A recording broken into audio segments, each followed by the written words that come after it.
So good morning, everyone.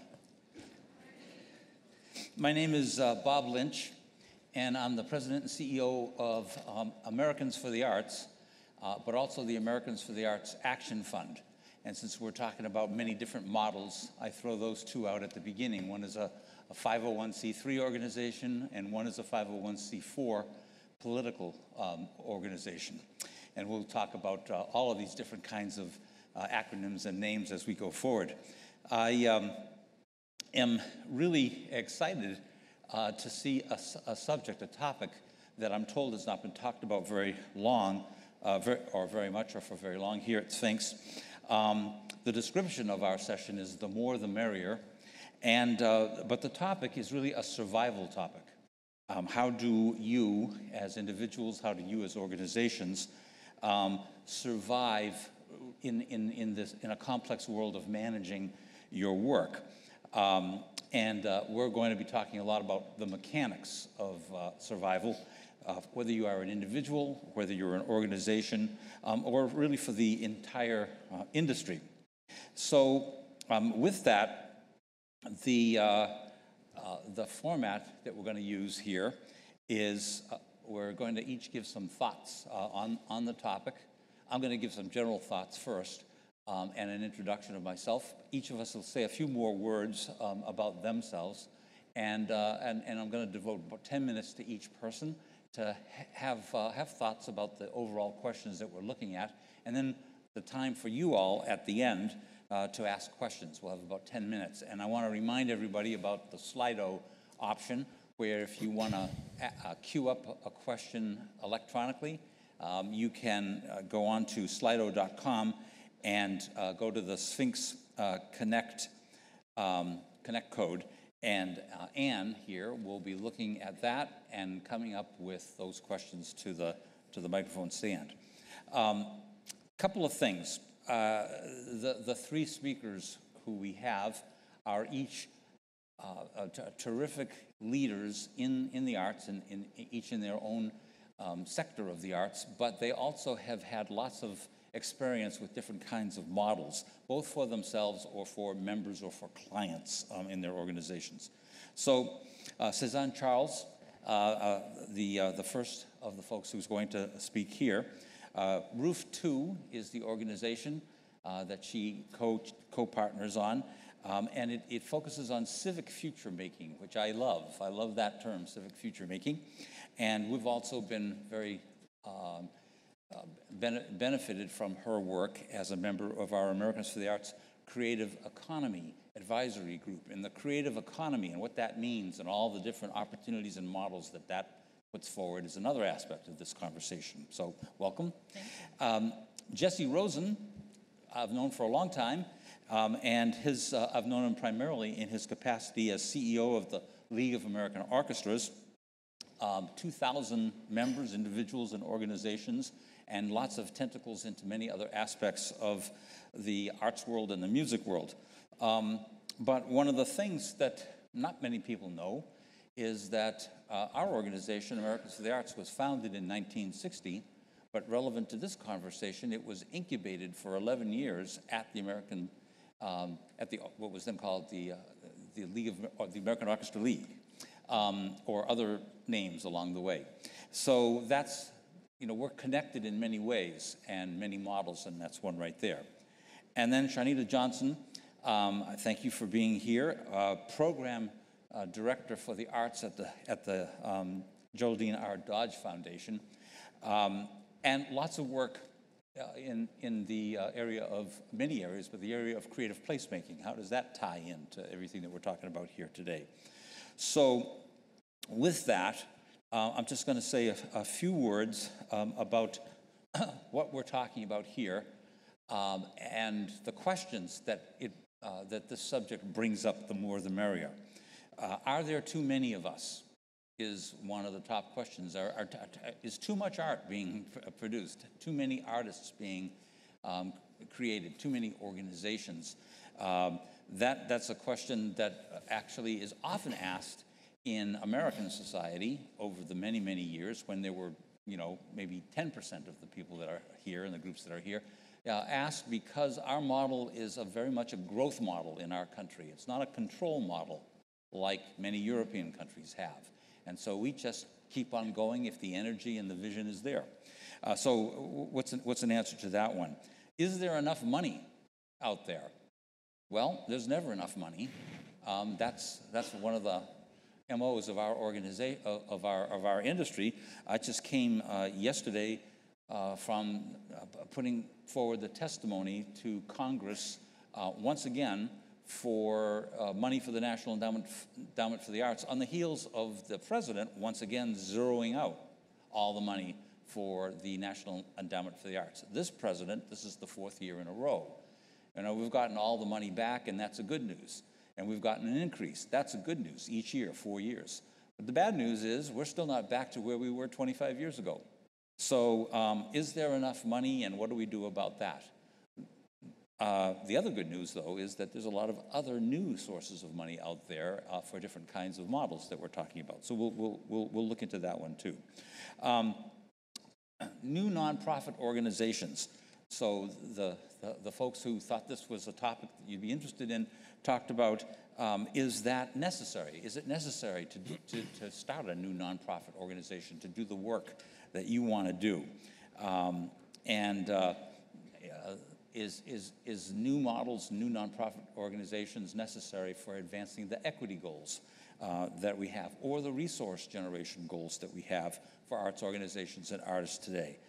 And what are different models from that could possibly be in the mix here today? I'm going to say a word about some new models in a second, but the other thought is, what about old institutions? Mine's over 60 years old. Jessie's is a lot older. What should we be doing in terms of incubation of new groups, or different ways of nurturing and launching new organizations? So old organizations are part of this as well. A lot to talk about in 42 minutes. So at the end of the day, we want to have a conversation about how we, from a practical point of view, navigate our aspirations, your aspirations, in the reality of today's market and environment. What's changing? How can we adapt? How can we succeed? And what do you need to be qualified to lead in that new marketplace?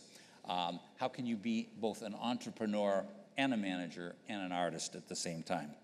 So last thing I'll just say is there's a few models that are out there. The nonprofit 501c3 organizations that we're mostly familiar with, there's about 110,000 of those out there in the country. And they are collectively about $66 billion of this industry that we're talking about here. But at the end of what we're talking about, when you go into what's called the so-called creative industries, our U.S. government pegs the overall economic footprint at over $804 billion. So what else is in there? Well, what else is in there are all the models that we're talking about here, the 600,000 for-profit organizations that are out there, from Broadway to Hollywood to the local music store. LLCs are a model, fiduciary agents, fiscal sponsors. There's 2.5 million individual artists making at least half their living out there today as artists, and so that factors in as well. B Corps, partnerships, collectives, funding circles, donor-advised funds, the gig economy, or the portfolio career, as Aaron often talks about. So that's what we're looking at, and that $804 billion goes beyond simply art into things like arts and education, or arts and technology, or arts and social change, like arts and health, etc. So those are some of the things we're talking about, and I would like to move forward and give about 10 minutes to Cezánne, to whatever she would like to talk about herself first. Great. Thank you so much. I'm excited to be here, and I will say that I'm one of those portfolio careers. So I worked and have worked most of my career in nonprofits. First at a United Arts Fund and Arts Council in Dayton, where I'm originally from, then running a national organization for science and art and technology in Scotland, and then moving to Michigan and working first at ArtServe and then Creative Mini as its director of creative industries.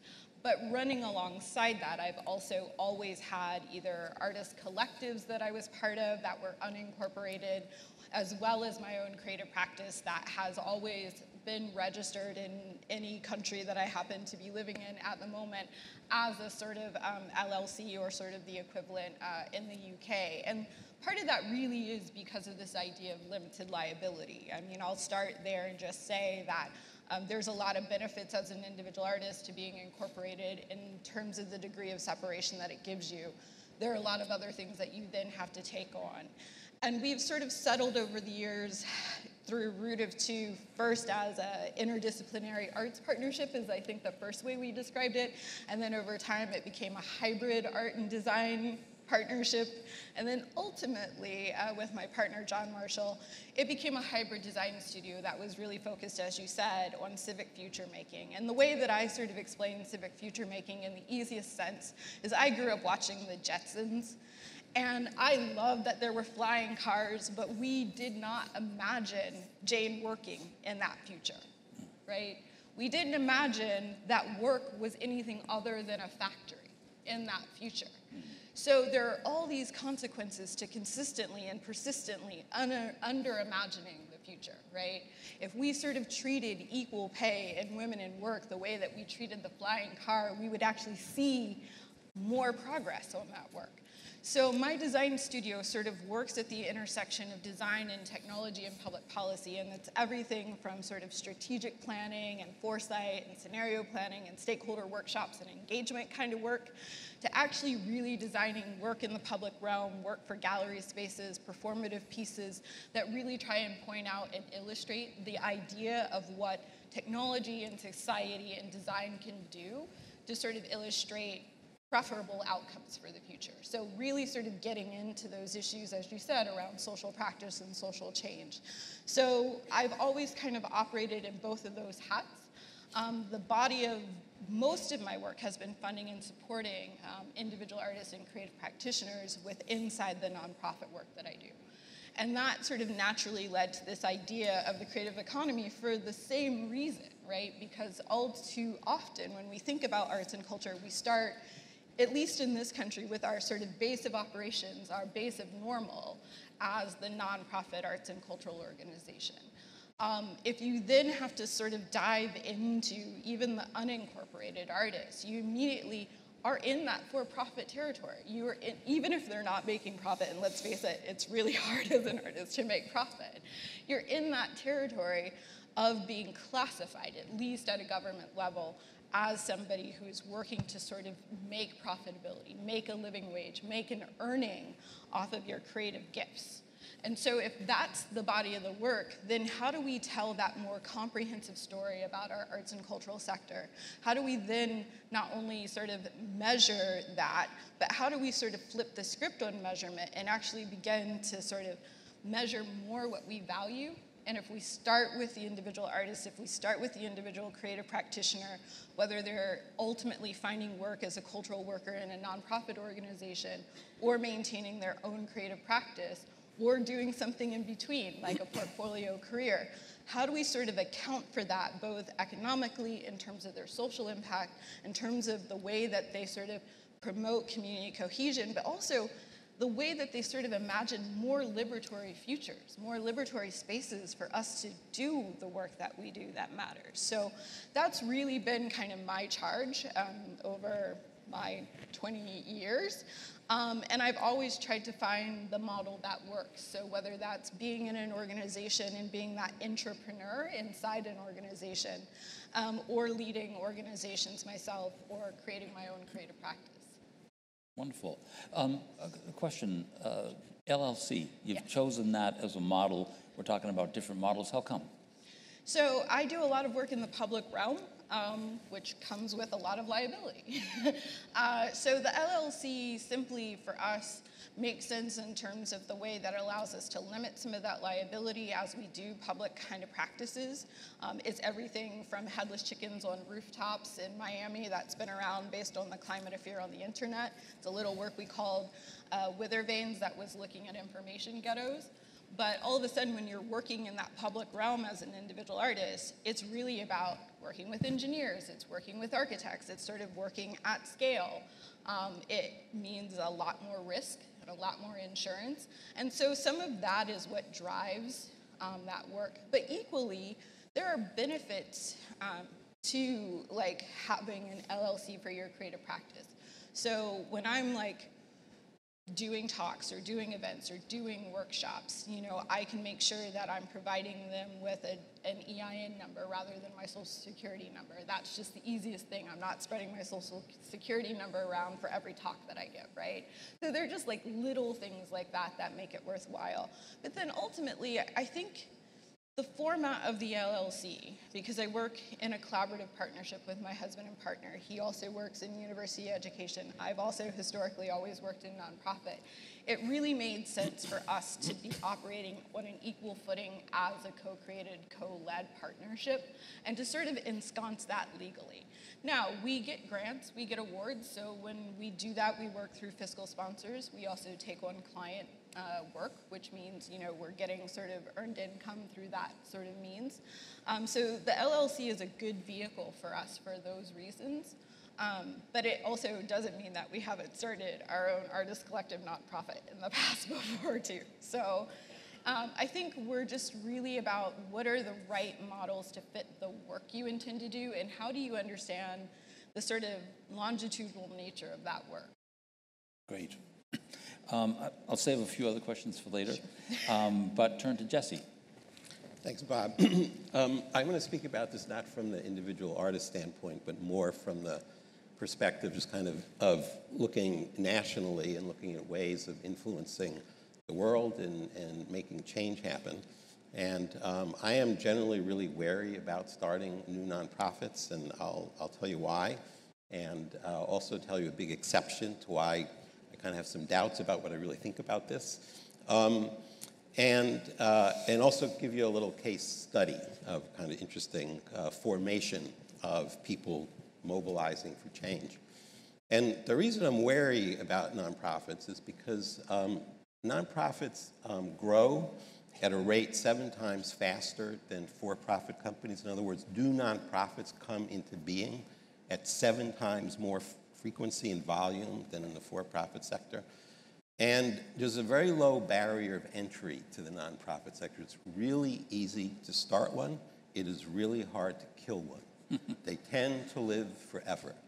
And I have a colleague who's very fond of pointing to performing arts organizations saying, you know, they're really dead, they just don't know it.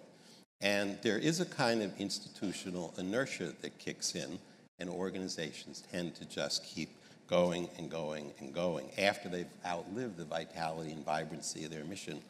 And, you know, the market in which nonprofits operate, the market for philanthropy, the market for constituency, the market for board members, the market for administrative leadership, is a very crowded one.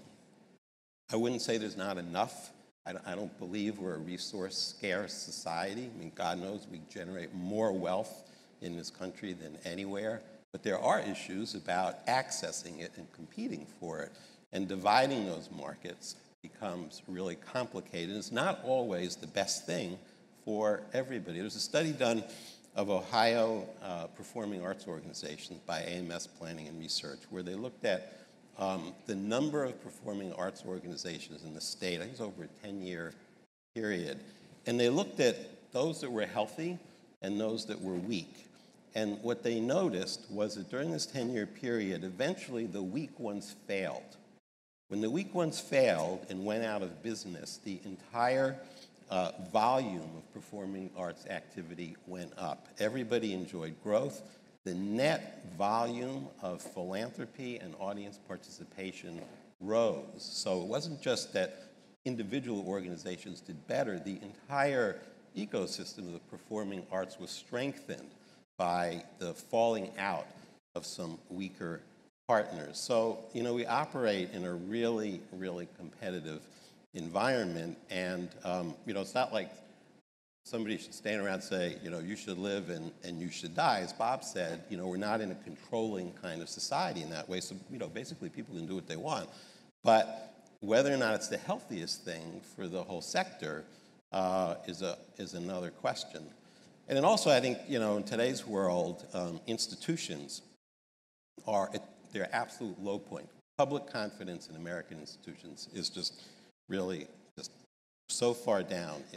Government, obviously, higher education, all military, all aspects of organized life are no longer holding the kind of position in society that we used to. And at the same time, we're seeing new ways of mobilizing people to make change happen in the world that completely bypass institutions, whether it's Arab Spring or Black Lives Matter. There are huge currents of people able to organize and come together to make change happen that don't require the structures of a nonprofit organization. And so there's a lot of energy and a lot of potential of ways to make stuff happen that don't require forming nonprofits. The quick kind of case studies I want to mention have to do with something many of you will be familiar with, which is the launch of the National Alliance for Audition Support, and also some of the work happening in, I think, 5 American cities that the Mellon Foundation is funding to advance Black and Latinx musicians. And this work began 4 years ago with a big convening that the League and Mellon co-hosted in New York to ask the question, what are the barriers to more African American and Latinx musicians playing in American orchestras? 2 really big ideas, came out right at the beginning. Number 1, the cost of auditioning was prohibitive. The lack of mentorship opportunity and preparation for auditions was a huge inhibitor. The second idea that emerged was that, and this came from Anthony McGill in his opening remarks, that in his experience, what facilitated his development as an artist was the fact that at each critical career stage, the nonprofit organization he was associated with helped him make the decision to get handed off to the next nonprofit association, whether it was a school, or a summer program, what instrument to buy. There was a network of people and organizations that supported him. So in the first instance, around the auditioning, the National Alliance for Audition Support was formed by bringing together 3 organizations. And, it's the League, and the League has capacity for engaging its membership of 700 symphony orchestras. Sphinx has capacity to bring to the table the artist community, which obviously through its history and its work has an extraordinary and unique relationship to. The New World Symphony's capacity was really the only national organization with a systematic way of preparing people to audition. And so the 3 organizations came together, and there were conversations about not not coming together, but rather another model that wasn't organized, that was, kind of a looser kind of confederation, starting a new enterprise. But the prevailing idea was to leverage the resources in the system. And that so far has really worked. And then the other piece was that Mellon picked up on this idea that in communities, if you could connect the existing organizations, leverage their capacities, and help them be better at coordinating with the identification of talent and the support of talent as it moves up and continues to be developed, that would be a really effective way to help, as opposed to starting a new organization. So no new organizations were started, but an investment was made in Philadelphia, Boston, Chicago, I think now Washington, D.C., in bringing to the table conservatory, higher ed, after-school programs, so on and so forth, to coordinate their effort in support of identifying and developing talent. So there are lots of good examples of not starting new organizations, but leveraging the existing resources in the system.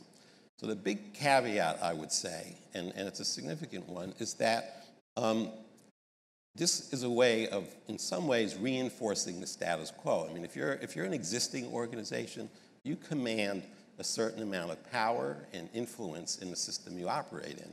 And that often is an unfair advantage. I mean, the League's predominantly white organization has access to foundation money, to individual wealth that other players don't have. And so on some level, it's easy for me to say, yeah, don't start a new organization. It's a way of actually protecting and preserving what we already have. So there's a piece of this that is a little insidious with respect to the question of equity, because it tends to perpetuate the players that are already on the scene and makes it harder for new people to come up and emerge. So I don't have the answer to that, but it's a dilemma and a real one and worth some conversation. Great. One of the things that you talked about was killing off a 501c3 nonprofit organization, the difficulty of that. And so in my own work, over the last 35 years at Americans for the Arts, we did 6 mergers to create Americans for the Arts, 6 mergers of 6 501c3s. You'd think that would mean that 5 501c3s went away, but in fact, we created 4 more organizations, so we actually have 5 different entities, a foundation, a C4, a C3, a PAC. So these things, even if you're trying not to keep them, breed. One thing that I thought about that was a question in the mix of organizations that maybe you could talk about is boards of directors. There's a big trend in the nonprofit world right now to relook at the function and the functionality of boards of directors in the various experiences that you have related to C3s or whatever. What are you seeing? I don't know where to begin. I mean, that's a big... you have 2 minutes. So. 2 minutes. So, I don't know. I think one small thing about boards I've been thinking about, and that is that it's amazing how little attention boards pay to the health of their staffs. And there's a quick anecdote. The chairman of the board called me recently and said, you know, we just hired a new CEO, really happy. I met with the search committee, and we all agreed. And then I said to the search committee, now the hard work begins. And they said, what are you talking about? And the board chair said, well, now we have to ensure that this person is successful. And the committee said, wait, we just hired the person. We hired the person who knows what to do. Why do we have to spend our time making sure this person is successful? Well, I mean, how disconnected from the way things work could you possibly be? And, you know, the private sector has understood this for decades, that securing the well-being of the talent in your company is your biggest asset, and you invest in it. We surveyed our members once. We asked them how much money they spent on talent development. It didn't even get up to 0.5%. The benchmark in the private sector is 7 to 8% of operating expenses spent on developing talent. So boards have a huge opportunity to ensure that their CEOs are well supported, that their CEOs are supporting the staffs that are working under them. So that's one place, a big opportunity for boards. Good. And that might be something we'd want to explore in advising people. I'm for simplicity, make it as simple as possible. Boards are not simple. So now you've heard from 2 trombone players, former trombone players. Former trombone players. And we're moving into the former piano player sector right now. Yeah. So, but we are thinking of getting together and doing a quartet a little bit later, but much later, maybe in several years. Sharnita. Yes. So first of all, it's really early, right? I am super excited to be home. I'm a native Detroiter, so yay Detroit. And I can get around without GPS, which is exciting.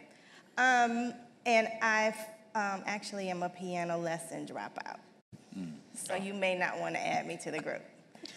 So what I'll say is I agree so much with what Cezánne and Jessie have said already. And I have been in the nonprofit sector for a really long time. I'm not going to date myself. But I spent a lot of time in fundraising for arts organizations and in healthcare in sort of the second part of my career as primarily an arts funder at the State Arts Council and in private philanthropy.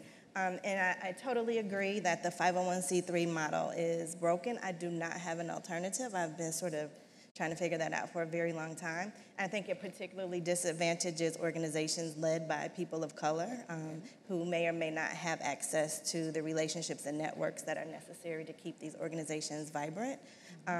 I do think that, and I've served as a founding board member of several arts organizations, and sort of watching that trajectory over time, this notion around, and it's a flawed notion around how organizations have to operate in the 501c3 space relative to board members, relative to not paying a living wage, relative to not developing talent. So those are things that I've seen really talented, excited, entrepreneurial people really sort of struggling within this structure that does not serve them. And particularly because as a board member, you feel like you have a fiduciary responsibility, and I need to get the reports a week in advance of the board meeting. And it's like they should be actually spending their time doing the work, spending time in the community, as opposed to sort of, and not that you should not pay attention to oversight and have good governance and all of that, but it's particularly for community-based organizations. I'd much rather see those folks spend that time doing their programming, serving the communities that they're trying to build up, sharing their art. So I do think that it's a flawed system. So I do appreciate this notion, because I think artists and sort of nonprofit folks are the original entrepreneurs and gig workers. So I think that sort of thinking about what that parallel system is, because I've also seen it done very well. So I've been on the board of an organization, and the executive director was able to take advantage of all kinds of capacity building and was extremely thoughtful and very, very entrepreneurial about different funding streams. But that's not always the case. So I agree when I sort of hear people say, well, I'm going to start a nonprofit, my heart just sort of sinks, because I'm thinking, well, first of all, have you surveyed the landscape? Is anybody doing anything close to what you're doing? And sort of this notion around partnership is another. You know, organizations, because of a scarcity mindset, in so many ways are competitors. So they don't think about they could be stronger as coalitions and working together. And also thinking about how established organizations and even philanthropy, how can we incubate and support organizations that are existing, that are on a growth trajectory? So I think that there are very different ways that we can sort of do this work and think about how the work happens. But I don't have the alternative, but I think fiscal sponsorship is an excellent sort of alternative. Incubation, definitely the LLC model, because so many arts organizations, they can have an earned income sort of component to the way that they do their work.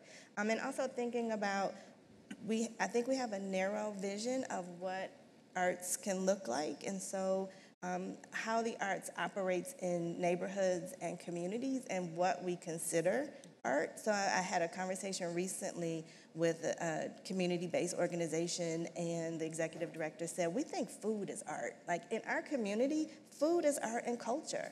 So how do we think about, how do we expand the notion of actually what arts and culture is as well? You know, it's interesting. I've been asked by a number of young artists, emerging artists recently, for my thoughts on exactly what you're talking about. What should they do? They're coming out, they've got some great ideas. And the second I hear them say, I need to start a 501c3, I need to get a board together, I need to find a lawyer, and I need to get a development officer, I say, stop. Now, I wasn't sure if I was just alone, but it sounds like we're saying, that we're all thinking the same thing. Take a few years to do some stuff. And, most of the money out there is earned income anyway, not government money or private sector money.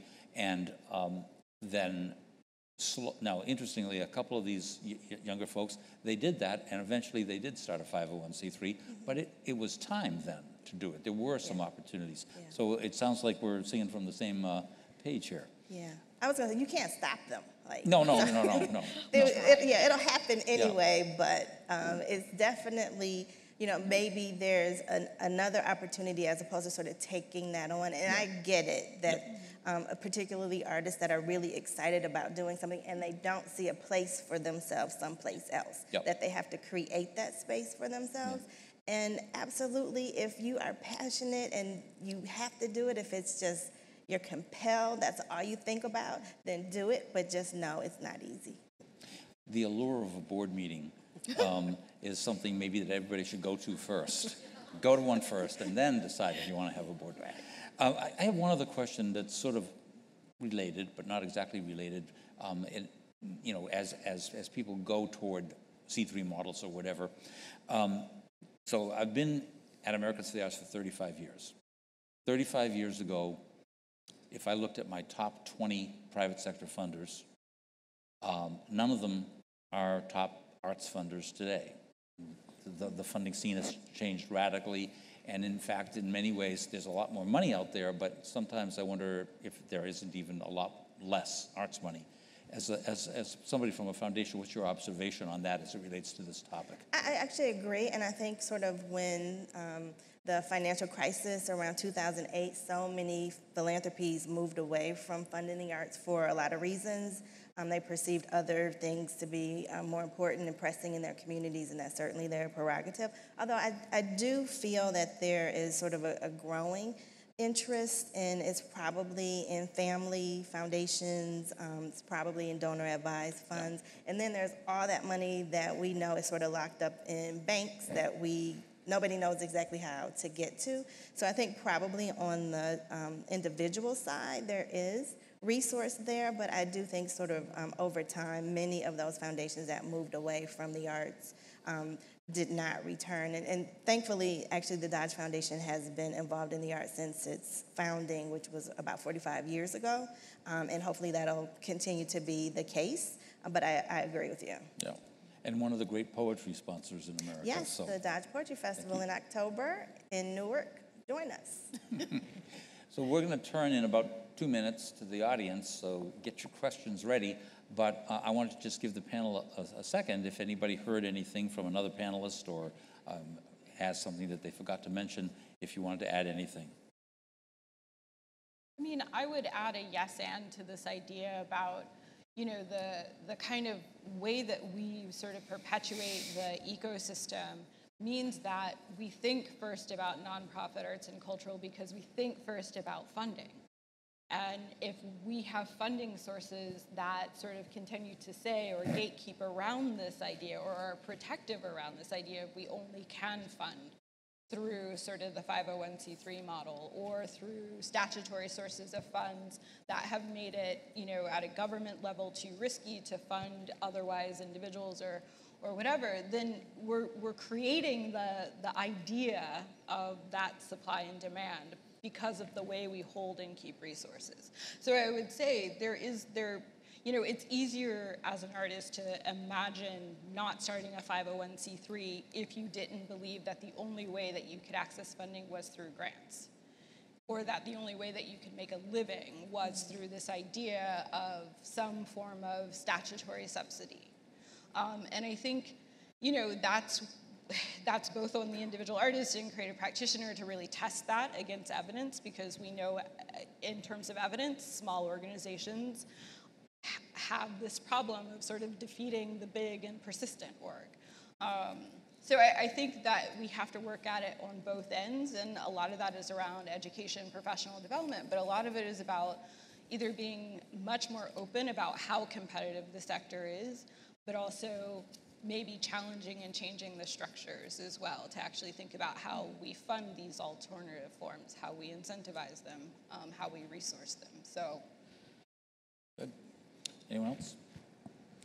Well, Bob, just to your question about funders today versus 35 years ago, there are, what you said probably is true, although I think also what's happened is funding has shifted. So there are arts funders who are no longer funding things that they used to.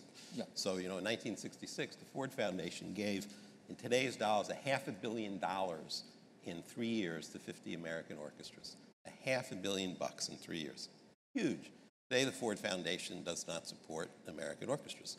And they are one of a number of foundations that basically have shifted from supporting predominantly white arts institutions and are supporting more diverse artists and arts organizations. That's been a huge, huge change, and it's happening, in the public funding arena too, in local and state arts agency funding also is being shifted to, to serving really a broader base of organizations than what used to be the case. So I don't think it's just that there are fewer. I think there's been a real shift in what's prioritized in funding. Well, and I'll just add one thing to that and then open it up to questions, and I see one person ready. There's a shift which is also an opportunity because the shift may be away from the straight funding of an arts entity, but it may be open to the funding of arts and health, or arts and infrastructure, arts and education for that same organization. So opportunity, but the shift is all the time leading to change that you have to be on your feet to take advantage of, and opportunity. But I will interject, though, because there hasn't been a seismic shift, though, because we still know that 80% of all of arts grant making goes to 2% of arts organizations, which tend to be larger, established, Western European focused arts organizations. And what I'm hoping to do is to leave, the arts funding is over here, but I want to go poach over there on the health funding or the other kinds of funding to get new money coming in there too. Right. So with that, is that a question? I see somebody standing next to it. It is. Yeah. Could you say who you are too? I'm Steve Wagaman. I'm a president of the Chamber Music Society of Detroit, but I'm also a past sort of scrappy individual entrepreneur. And I want to talk, maybe push back a little bit on the question of the 501c3 and make sure that we've included in that the universe of organizations that can exist under the 990N reporting threshold. Anything under $50,000, the annual report goes on a postcard. It's incredibly easy to manage, and so I guess the question for all of you is how much creativity do you see happening, bubbling up from individual artists or individual small ensembles that falls under that threshold and maybe can find sources of support that don't look like the big organizations or the big foundations? Great question and observation. Anybody want to? I don't know about this from the standpoint of the $50,000 threshold, but certainly in classical music, I mean, the number of formations of new ensembles that are operating with kind of a different operating model, a different set of values about what's important to them as artists, is a real phenomenon, and at least in New York City and Boston and Chicago, San Francisco, I think, big surge of new ensembles cropping up. And what I've noticed is that the different set of values associated with their the kind of music they make, where they make it, their relationship to the audience, their sense of social purpose is finding enormous traction with the donor community. And when I go to some of those performances in New York and I look around who's the audience and I go to their parties and fundraisers and see who's there, I'm seeing people who are the same donors at the large established organizations. And you ask them why they're there, and the answer is, this is fresh, this is new, it feels important, there's a vitality associated with this. And so I'm seeing a lot of resonance with the donor community, and to some degree, institutional funders in support of the kind of coming generation of performing artists.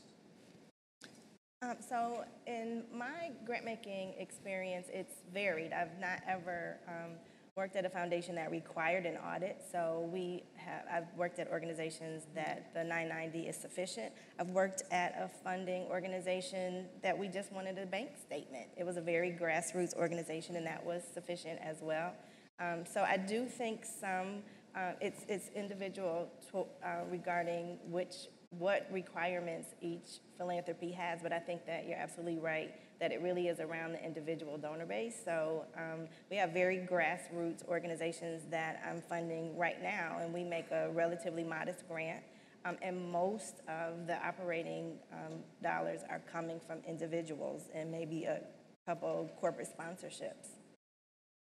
And I would just add to it, unless you had something, I would just add that, you know, I mentioned earlier 2.5 million working artists in America that are over half-time on their art form. I would venture that most of them are in this category. Most of them are operating as small units under 50,000 or part of another entity, like a player in a symphony orchestra or something.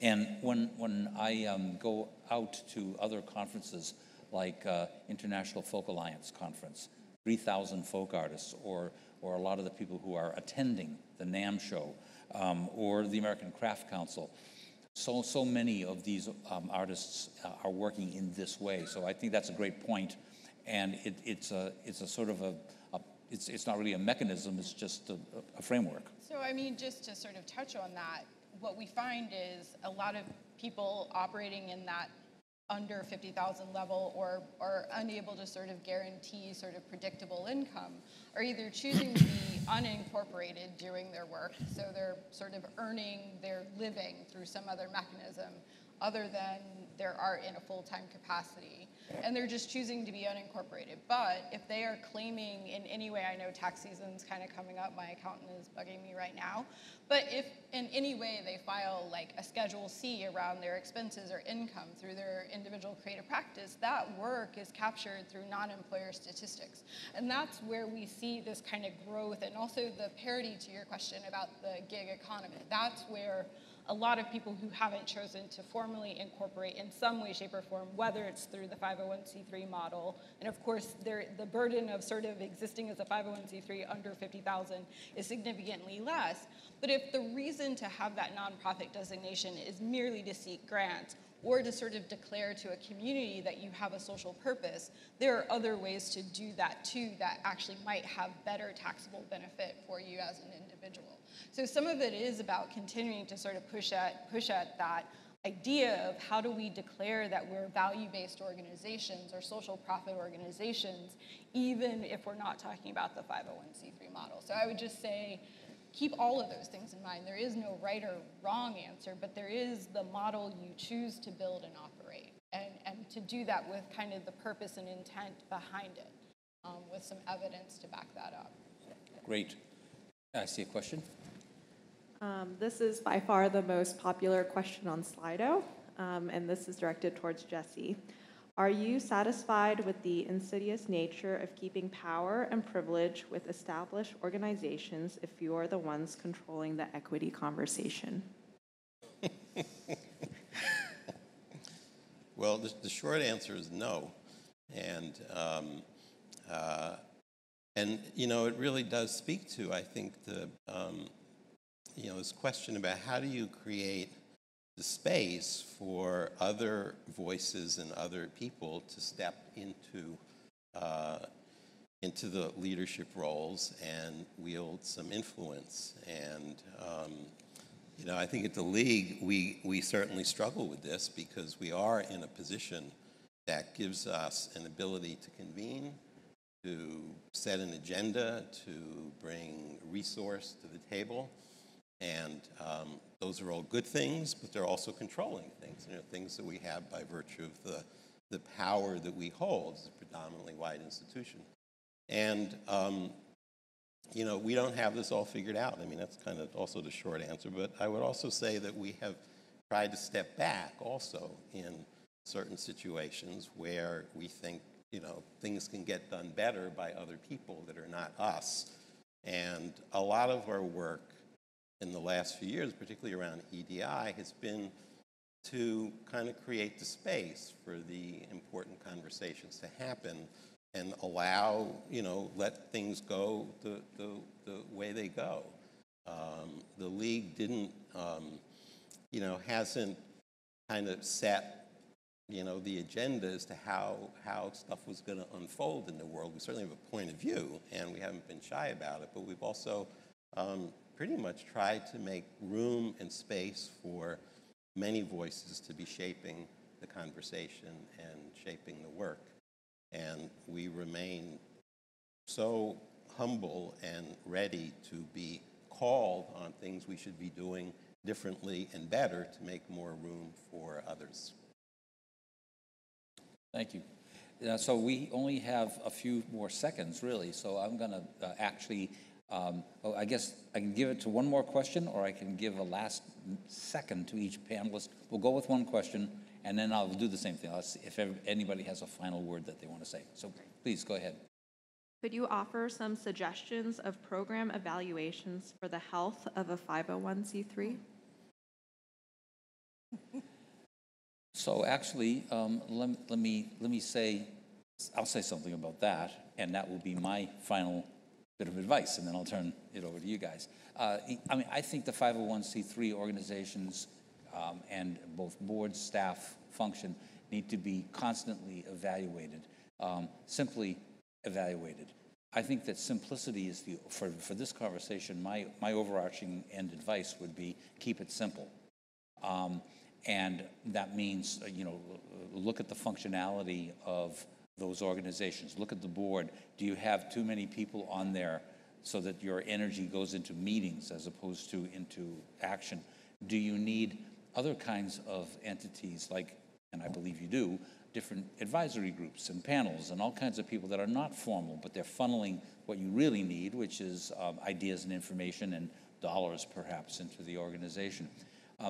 Same thing with staffing functionality. Is all your time going into meetings as opposed to doing, which I fear all the time. And then systems. I think that a lot of the systems that nonprofits are dealing with are antiquated financial systems, budgeting systems, annual report systems. So it all needs to be looked at to make the 501c3 lean, mean, and simple. Says time's up, but I promised you a second if you have any last comment, each one of you.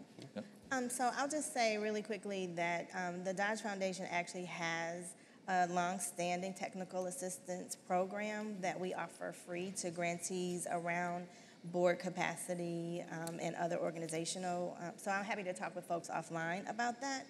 And then just sort of toward the other question about sort of sharing power, I am very firmly supporting the belief that we don't have a pipeline problem. We have a hiring problem in the sector. And so what that means is some folks will need to move out so that other people can move in. And that is how we will begin to address that issue. I guess my final thought would say yes and to that, but also this idea of evaluation without its twin, which is learning, and really asking yourself if you're a learning organization, that is about understanding your ecosystem, so therefore your power. It is also understanding like how you're going to move together, because if you're not moving board and staff together and you're in a 501c3 model, you are not prepared for the future of work that's coming. And so evaluation without learning is something that I feel like we all need to sort of retool around this idea of becoming learning organizations, whether it's in for-profit or not-for-profit, because there are a lot of sort of system shocks that are coming our way. And there's a lot of things that we have been doing poorly at that we've never bothered to address, like systemic oppression, like racial inequality, like the fact that we've been talking about this conversation for the better part of my career, and yet we haven't actually seen the top-tier leadership have much change. So if that's the case, we have to do something else. Thank the panel.